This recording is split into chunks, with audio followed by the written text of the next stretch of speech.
You ever sit down at the end of the month, look at your bank account, and think, wait, I made decent money this month. Where did it all go? Like you didn't buy a car, you didn't go on vacation, you didn't do anything crazy. And yet somehow you're basically right back where you started, maybe worse. And then you open Instagram and there's some guy standing in front of a rented Lamborghini telling you to start 17 side hustles and invest in crypto and buy his course for $997. And you just feel exhausted. Like building wealth requires this incredibly complicated, overwhelming system that only finance bros understand. Here's the thing, it doesn't.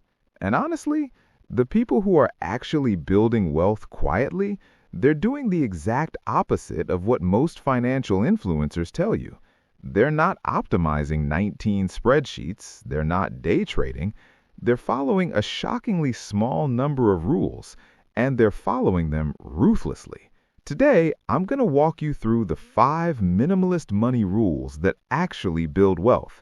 And I mean actually, not theoretically. Not if the market returns 12% for 40 years. I'm talking about rules that work whether you make $40,000 or $400,000. Rules so simple you'll be almost annoyed that nobody told you this sooner.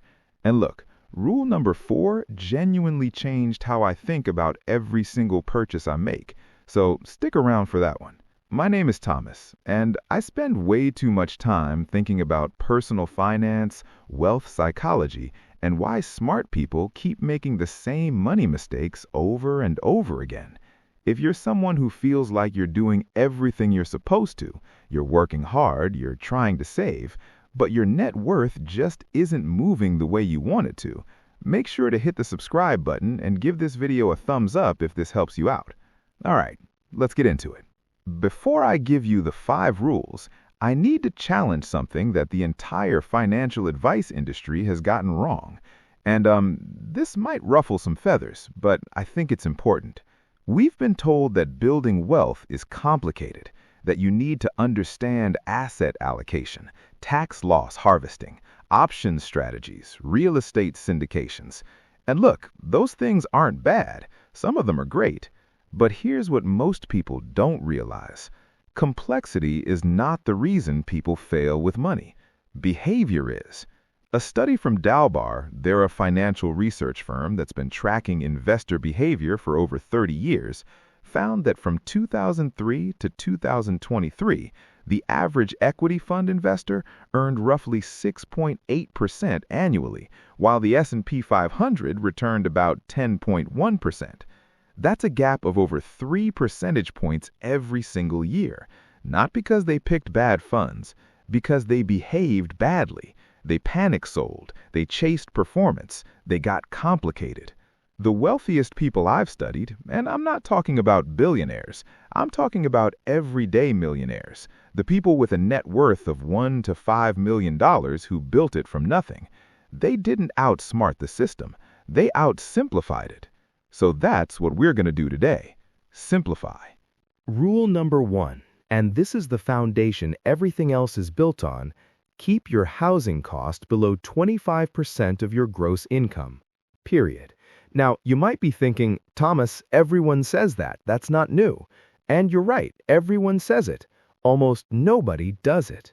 The Bureau of Labor Statistics found that the average American household spends roughly 33% of their pre-tax income on housing. In cities like Austin, Denver, Nashville, places where a lot of young professionals are moving, it's pushing closer to 38 to 40%. And here's why this one rule matters more than almost anything else you'll hear in this video. Housing is the financial decision that either makes every other financial decision easy or makes every other financial decision nearly impossible. Let me show you what I mean with real numbers. Let's say you earn $70,000 a year. That's about $5,833 per month before taxes. After federal and state taxes, you're probably taking home around $4,500, give or take, depending on your state. If you're spending 35% of your gross income on housing, that's about $2,040 a month, you've already eaten up 45% of your take-home pay before you've bought groceries, put gas in the car, or done anything. But if you keep it at 25%, that's $1,458 a month. You just freed up $582 per month. That's nearly $7,000 a year. Now here's where it gets really interesting. If you invest that $582 per month into a basic index fund, earning a historical average of around 9.5% over 25 years, you'd end up with roughly $590,000 to $620,000 from one decision, one rule, just housing. The minimalist approach to money says, don't try to optimize everything, dominate the big categories. Housing is the biggest one. Get this right, and you've done more for your financial future than any budgeting app will ever do.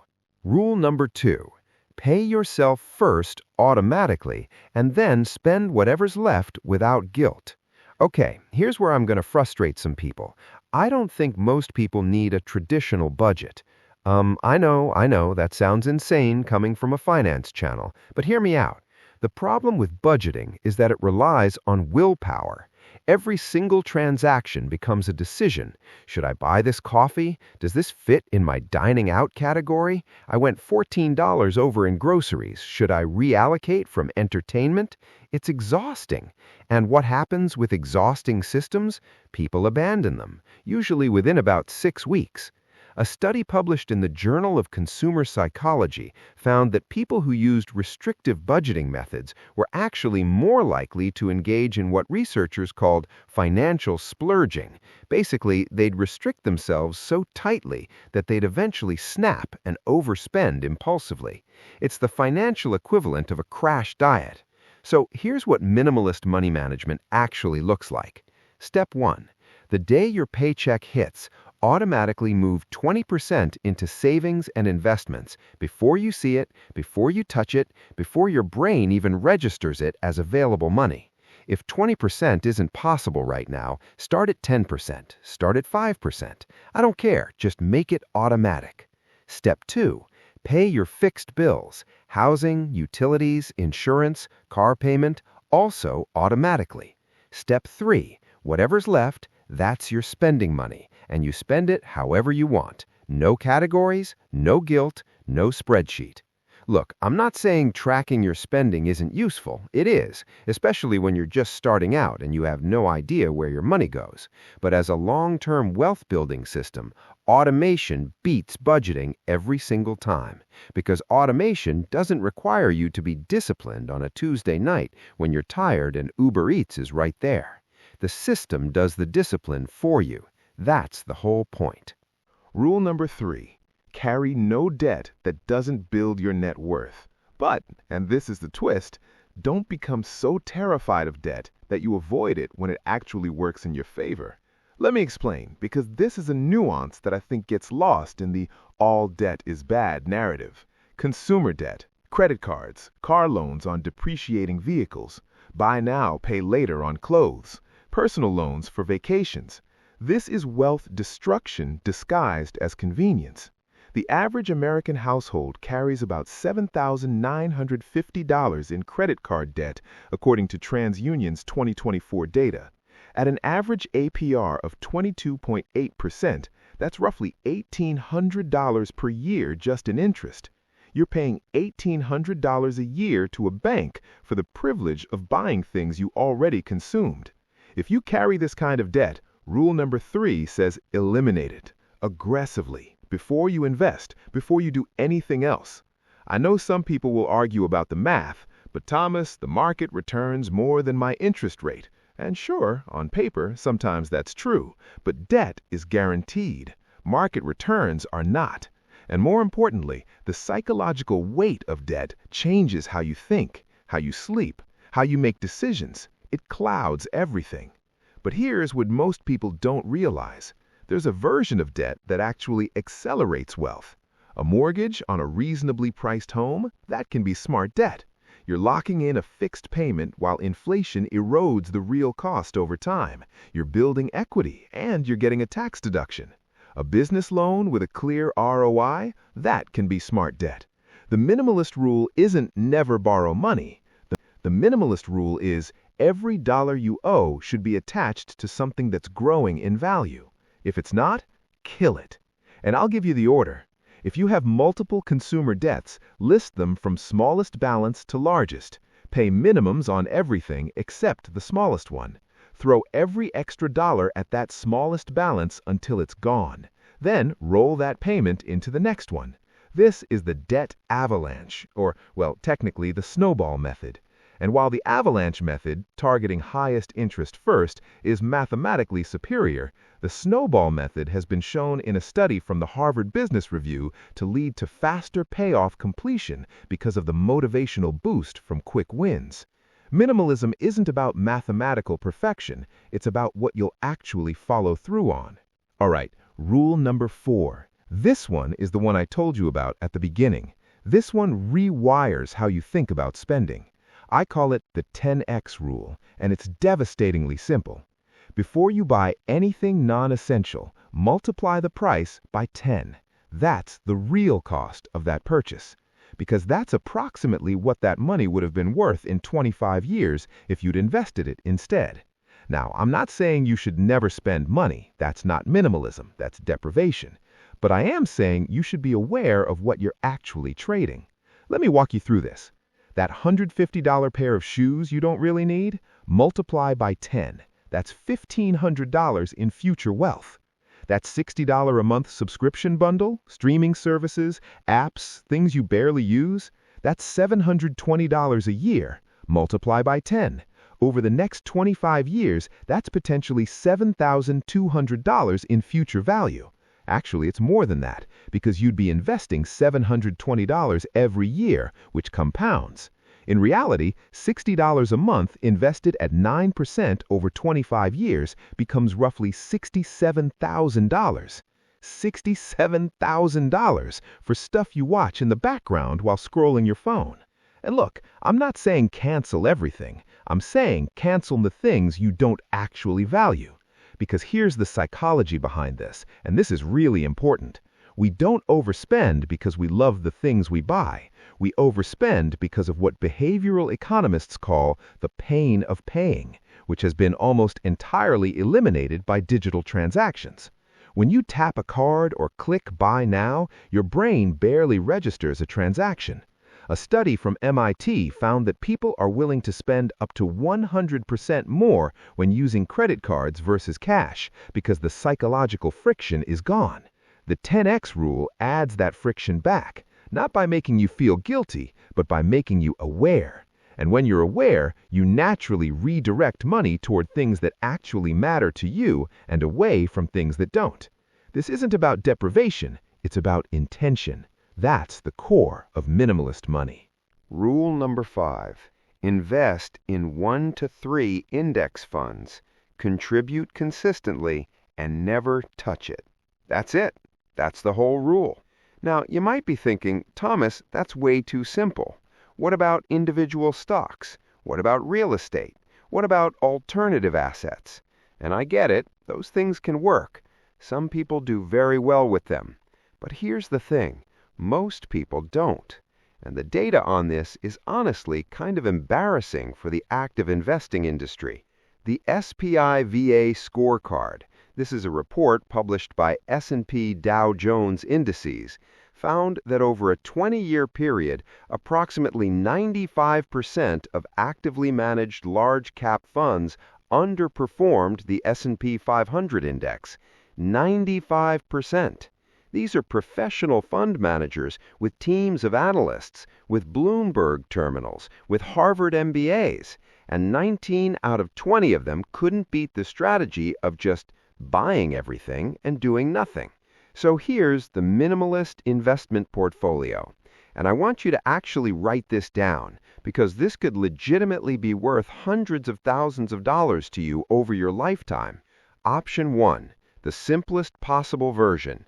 Invest in a single target date retirement fund through your 401k or IRA, something like a Vanguard Target Retirement 2055 fund if you plan to retire around 2055. It automatically adjusts your allocation as you age. One fund? Done. Option 2, slightly more hands-on but still minimal, a 3-fund portfolio. A total U.S. stock market index fund, a total international stock market index fund, and a total bond market index fund. Adjust the ratios based on your age. A common rule of thumb is your age in bonds, the rest in stocks, though I personally think younger investors can be more aggressive. And then you contribute every single month, rain or shine, bull market, bear market, election year, recession, pandemic. You do not stop. You do not try to time the market. Here's a number that should make this crystal clear. If you invested $500 per month starting at age 25 into a total stock market index fund averaging about 9.5% annually, by age 60, you'd have approximately $1.25 million. You would have contributed $210,000 of your own money. The rest, over $1 million, is compound interest. It's money your money made while you were sleeping, working, living your life. But, and this is critical, that only works if you don't interrupt the compounding. Every time you pull money out, every time you pause contributions for 6 months, every time you panic sell during a downturn, you break the chain. And the cost of breaking that chain is enormous because the most powerful growth happens in the final years. Boring investing is the most powerful force in personal finance. And the minimalist approach says, set it up, automate it, and then go live your life. So let me pull all 5 rules together because I want you to see how simple this actually is when you zoom out. Rule 1. Keep housing under 25% of gross income. This frees up the capital for everything else. Rule 2. Automate your savings and investments before you spend. This removes willpower from the equation. Rule 3. Eliminate any debt that isn't building your net worth. This stops the bleeding. Rule 4. Apply the 10x rule to every non-essential purchase. This rewires your spending psychology. Rule 5. Invest boringly in index funds and never stop. This builds the wealth. 5 rules. That's it. You don't need 47 financial apps. You don't need a complicated spreadsheet. You don't need to wake up at 4 a.m. and watch CNBC. You need 5 rules and the discipline to follow them when it's boring, when it's hard, and when everyone around you is doing the opposite. And here's what I'll leave you with, because I think this is really important. The financial media, and honestly, even a lot of YouTube, makes you feel like you're behind, like you need more information, more strategies, more complexity. Because if you felt like you had enough knowledge, you'd stop watching, you'd stop clicking. But the truth is radically simple. Spend less than you earn, invest the difference, automate the process. Be patient. That's the whole game. Everything else is noise. The wealthiest everyday people I've encountered didn't find some secret strategy. They found a simple system. They trusted it, and they stuck with it for decades, while everyone else was chasing the next shiny thing. You can be one of those people, starting today, starting with one of these 5 rules. Just pick one, implement it this week, then add the next one and the next one. A year from now, you will not believe the difference. If this video helped you, smash that like button. It genuinely helps this channel reach more people who need to hear this. Subscribe if you haven't already. And if you want to go deeper, I'll link a video right here on the screen. I think you'll find it really valuable. I'll see you in the next one.